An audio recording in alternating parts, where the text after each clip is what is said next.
I'm a new comedian, so all of my material is new. When I say new material, I feel like a lot of people are like, oh my goodness, this is fresh off the presses of the comedy news. Ooh. But in reality, it's me doing a Hail Mary and praying to a God I don't believe in 99% of the time that you'll laugh at me. So yeah, and one cool thing about me is I do like to guilt my audiences before myself. There you go. Yeah. I'm Canadian, if you guys can tell by my accent. The Great White North, woo! Also the land of my two favorite drugs, legal weed, woo!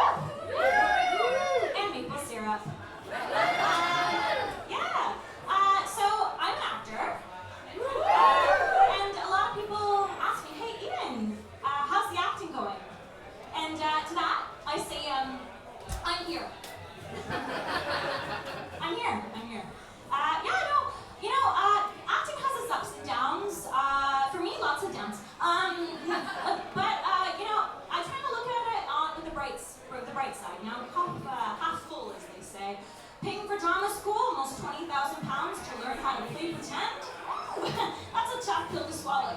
You know what I mean? But I also think the positive is I left with a good grasp of my imagination. So that's good. And I've been lucky that I've always had a good imagination. When I was younger, I really liked to read. I should clarify, I loved to read when I was younger. I didn't like to read, I fucking loved to read. And not because of the world building or escapism or anything, but because I had two friends. And reading gave me an activity to do when those friends, two of them, were elsewhere.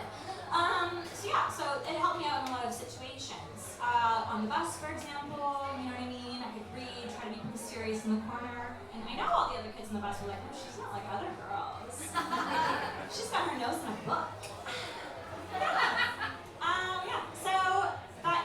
I liked a lot of different book series when I was a kid. One of my favorites, that you guys probably know, is Orphan Goes to School.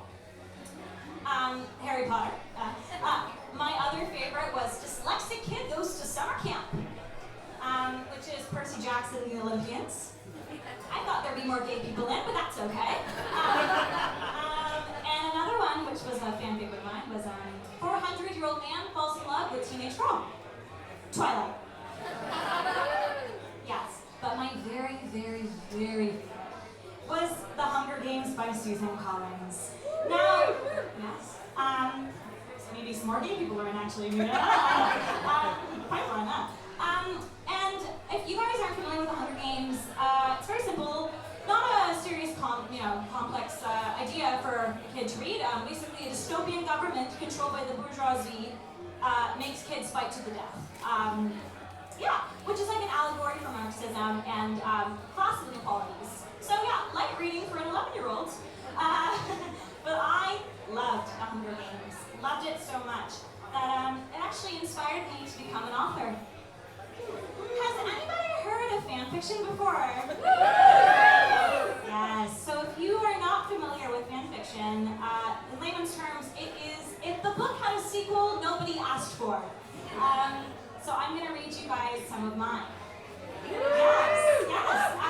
Really quickly, just to set the scene, does anybody know who Finnegan Dare is? Okay, well, Finnegan Dare, hot surfer god, and he won the Hunger Games. He has a lot of trauma, and as a 12-year-old writing this, I thought, I can fix him. So I'm just going to read this.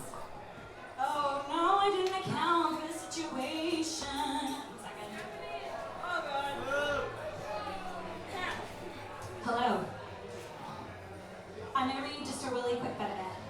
I realize that Finnick isn't just the capital's golden boy. He's way more than that.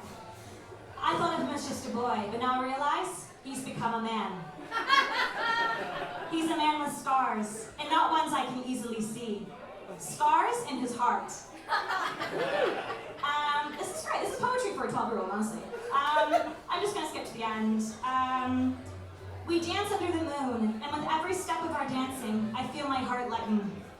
I realize, looking at him, that Finnick's presence, I find a refuge from my anxiety. I think I'm falling in love with him. The way he holds me, the gentleness in his touch, it all feels so right. He puts his hand on my face and kisses me. We kissed for a long time. It feels like the wildest thing I've ever done. Yeah, that's the end of that. So, had I kissed anyone when I wrote this fanfiction? Absolutely not. Did I go on about it for 60 pages? You absolutely fucking bet I did. I'm gonna wrap up. Just want to apologize for that. But you guys, if you guys can't look at me the same way, that is absolutely fair. Not to like play trauma Olympics or like, you know, guilting who's got it worse here. But I have to go awake. I have to go to sleep every night knowing that I wrote that and thought people would want to read it. So that's